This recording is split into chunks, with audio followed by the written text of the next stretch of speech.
line of Joe Varden with Cleveland.com. Please go ahead. Hey, Ty. I know you guys watched the film, or just got out of it, and maybe you watched it last night too. You know, the first question is always something like, what stood out? But do you focus more on how poorly you guys seem to play instead of how well the Warriors played, or how do you look at this?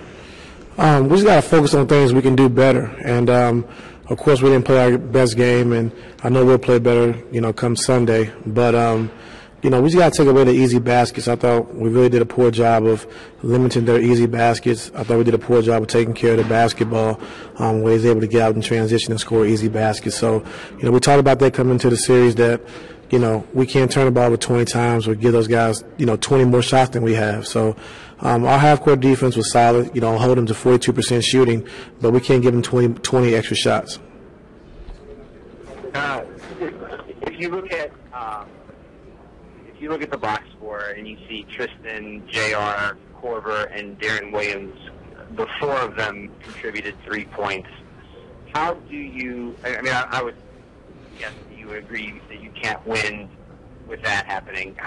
Why were they so out of the flow, and what can you do to get at least some of them involved? Well, we got to do a better job of playing with more pace, you know, attacking more. And, you know, they do a good job of switching out on pin down. So, you know, of course, Korver's not going to, you know, come open on pin downs and things like that. So we got to do a better job of, you know, getting those guys shots. But if we play with pace and we're attacking the basket, then that opens up shots for those guys. Thank you. Our next question will come from the line of Jason Lloyd with The Athletic. Hey, Ty, I'll go ahead and ask what Joe was talking about in terms of what you saw on film, particularly with the turnovers. Was there a common theme or a common problem with all the turnovers last night? I thought, you know, you can credit some of it with their defense, you know, because they're a good defensive team. But, you know, some of them we had was, you know, some unforced turnovers, which, you know, led to their transition basket. So we got to just do a better job of, you know, being direct what we want to do. We can't be caught in between, because that's when the turnovers happen. So we got to be aggressive, either getting to the basket or making the right pass in the right place. So we can't play in between.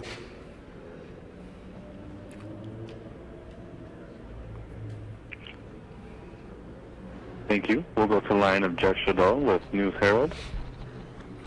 Hey, Ty. Thank you for your time, first of all. But how do you get Tristan Thompson more involved as a rebounder? And why did he only play 22 minutes last night? I can't hear you. You said why what? How do you get Tristan Thompson involved more as a rebounder? How do I get him more involved as a rebounder? Yeah, what does he have to do? Well, I mean, I think they're doing a good job. I mean, he's one of the best offensive rebounders in the league, so they're doing a good job of making sure they get two guys on him, two guys hitting his body to keep him off the glass. And, you know, when you play good defense and, you know, Tristan's getting offensive rebounds, that demoralizes your defense. So they're doing a good job of trying to keep him off the glass and making a concerted effort to do that. So, you know, with that being said, you know, Kevin was able to get 5 offensive rebounds. So we just got to, you know, continue to keep playing. It was one game, and, you know, he'll get more next game.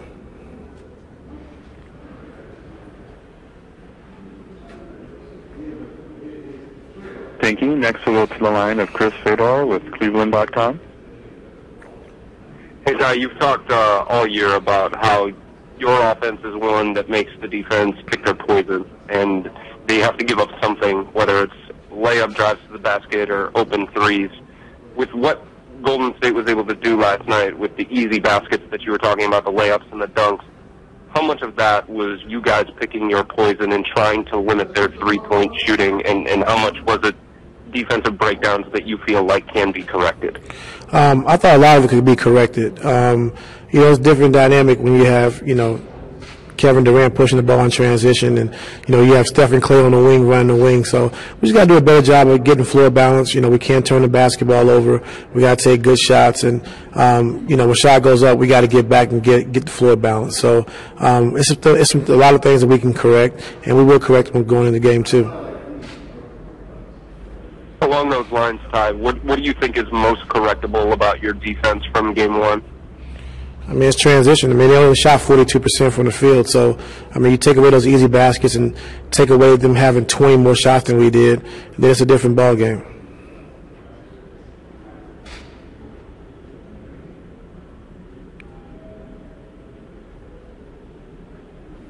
Thank you, and as a reminder, if you'd like to ask a question, you may press star, then 1 on your telephone.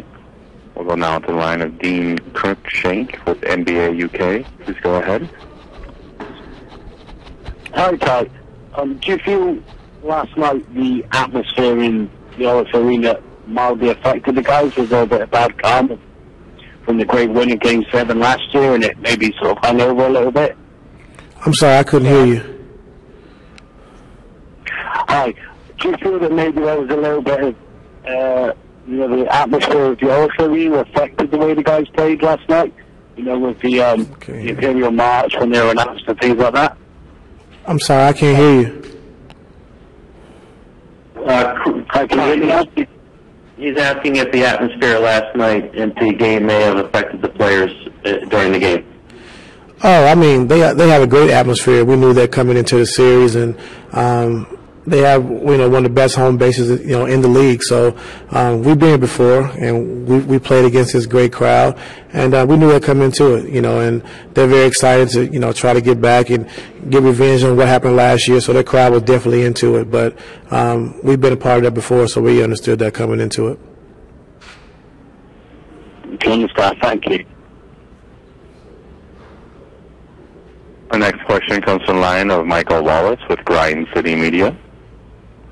Hey, Todd, how much is James Posey, when you look at the development of assistant coaches, how much has he sort of developed in his role, and what specific assignments and duties do you have for him as he sort of matriculates through that job? Posey's role, he does scouts, but his guy is Kevin. He does a good job with Kevin Love of, talking to him and, showing him different things and things that we need to work on and get better at. But, the thing with Posey is every year he's gotten better at opening up. He's a quiet guy. He's a shy guy, but now he's taking on the responsibility of opening up, telling guys what he sees and being more vocal. And he's already a great person, and we know who he was as a player. So just opening up, being more vocal to the guys. And when he speaks, all the guys respect him because he doesn't say much. Does it also help that you also have a lot of veteran guys, a lot of former head coaches on your staff, and you sort of made the same kind of transition that he's probably hoping to make one day? How much time do you spend sort of coaching him to be a better coach and to wait for that opportunity?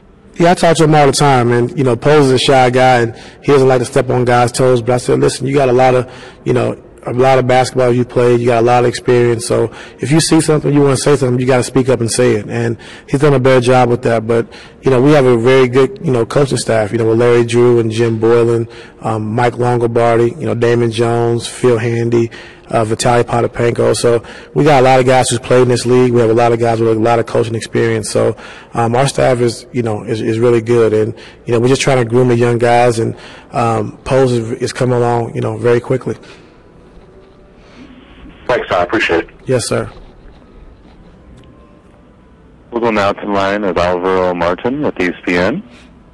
Coach, last night when the team tried isolation plays and clear-outs, even when they had a favorable matchup, they seemed to be, to me, not so productive, and a few led to turnovers.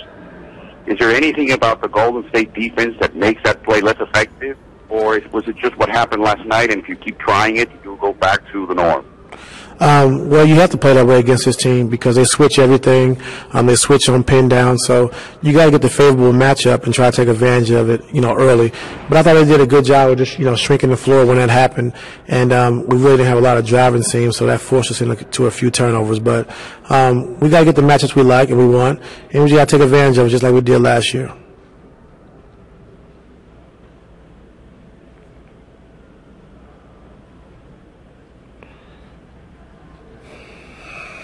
Thank you. We'll go to the last question from Joe Varden. Thank you. Joe Varden, Cleveland.com. Hi, this is another question that you asked after a rough Game 1 on a scoreboard. Are you considering any lineup changes for Game 2? No. Coach, I'd like to thank you again for taking the time today to participate on the call. Thank you. Thank you.